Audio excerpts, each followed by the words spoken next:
আসসালামু আলাইকুম এভরিওয়ান। কেমন আছো সবাই? আশা করি সকলেই ভালো আছো। আমাদের মধ্যে অনেকেই আছো যে হাতের লেখা সুন্দর করতে চায়, কিন্তু হাতের লেখা সুন্দর করতে পারে না। হাতের লেখা সুন্দর করার আজকে কিছু গুরুত্বপূর্ণ টিপস দিব আমি। সেই টিপসগুলো যদি তোমরা সুন্দরভাবে ফলো করতে পারো, তোমাদের হাতের লেখা আশা করি অনেক সুন্দর হবে। সো চলো শুরু করা যাক। আপনি যেখানেই যান, যে ভিডিওয়ে দেখেন বা যে হাতের লেখা বিশেষজ্ঞর কাছেই যান না কেন, হাতের লেখা সুন্দর করার জন্য আপনাকে সর্বপ্রথম যে কাজটি তারা করাবে সেটি হলো বাংলা অথবা ইংরেজি আপনি যেই হাতের লেখা সুন্দর করতে চান তার বর্ণমালাগুলো সুন্দর করে প্র্যাকটিস করা। বর্ণমালা যদি আপনার সুন্দর হয়, আপনার হাতের লেখা সুন্দর হতে বাধ্য। হাতের লেখা বিশেষজ্ঞগণ বলেন, যার বর্ণমালা যত সুন্দর তার হাতের লেখাও ঠিক তত সুন্দর। সো সর্বপ্রথম আমাদেরকে বর্ণমালা সুন্দর করে লেখা শিখতে হবে।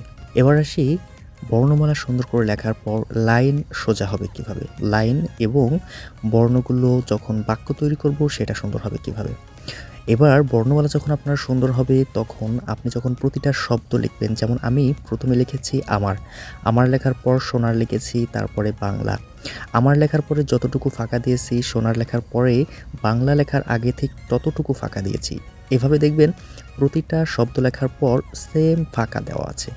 সো এইটা আপনাকে অবশ্যই খেয়াল করতে হবে, প্রতিটা শব্দ লেখার পর ওইভাবে ফাঁকা দিতে হবে। এবার আসি আরেকটা বিষয়। এই বিষয়টা হচ্ছে আমি শব্দটা লিখেছি সোনার বাংলা আমি তোমায় ভালোবাসি এটা লিখেছি। এটা লেখার সময় আমি যে বর্ণগুলো লিখেছি সেই বর্ণগুলোর সাইজ একই রকম রাখতে হবে। বর্ণগুলো একটা বড় একটা ছোট এটা করলে আপনার হাতের লেখা কখনো সুন্দর হবে না। সো বর্ণগুলো একই সাইজের রাখতে হবে। এবার আসি লাইন কিভাবে সোজা রাখতে হবে। লাইন সোজা রাখার জন্য আমাদের সর্বপ্রথম বাংলা খাতায় প্র্যাকটিস করা উচিত। আপনাদের যদি বাংলা দাগ টানা খাতা থাকে তাহলে বাংলা খাতায় প্র্যাকটিস করবেন, আর যদি ইংরেজি প্র্যাকটিস করতে চান তাহলে ইংরেজি খাতাতে আপনারা প্র্যাকটিস করতে পারেন।